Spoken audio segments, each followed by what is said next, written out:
Christianity, Buddhism, atheism, Islam, and Hindu. These are just a short list of religions that are practiced all over the world. How do you express your beliefs? Well, for me, I expressed mine through my church.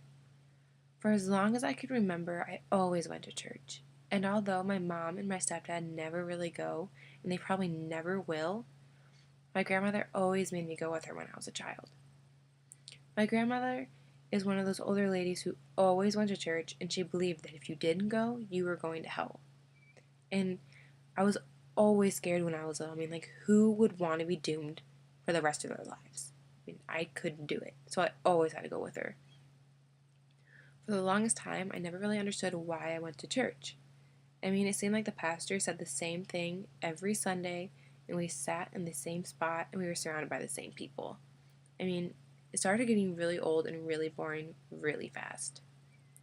But once I moved to West Branch in 4th grade, I started attending the local youth group. Not really meaning anything by going, I always found myself wanting to go on Wednesday. I never knew why, but I knew that on Wednesdays I didn't have to go home early. I got to spend an extra 2 hours with my friends outside of school. I got free food, which is awesome because you don't get that anymore. And I just got to have fun. I didn't really have to have any care in the world. As one year changed to another, the concepts of church, religion, and God were all coming together in my mind. To this day, I find myself in my church more than 3 times a week. Outside of my local church, I would participate in 4-day retreats that help students grow closer in their faith. Chrysalis is a retreat for students who are a sophomore in high school to a sophomore in college. A Walk to Emmaus is a retreat for adults.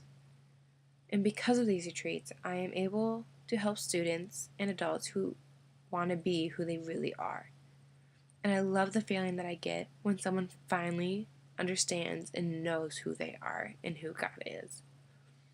Also, by participating in these retreats, I have met some of my best friends.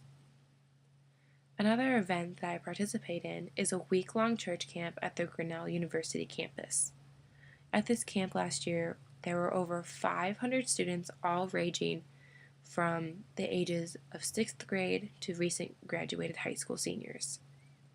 This camp is filled with physical activities, worship with the best worship band I have ever known, great food, and amazing people.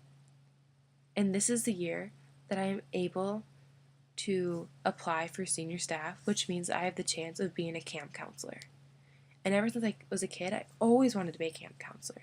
Whenever you went to camp, there was always those older people that knew everything, and you always look up to them. And I always wanted to be one. And why not at a church camp? I do have to give credit to one of those female members in my church, though. Without her, I do not think I would have even gone through confirmation.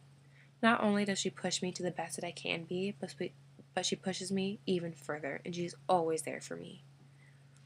Religion is very important to me because it gives me a way of helping others, growing closer in my faith, and spending my life doing what I think is right.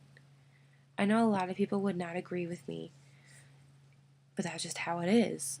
Many people tease me for my beliefs and my actions that regard my religion, but I push through them. If something makes you feel alive and righteous, then why not do them? I know that religion can be a very touchy subject, but I don't know why it has to be. I think that everyone should be able to express themselves in the way that they want. How do you express yourself? And why does it matter to you?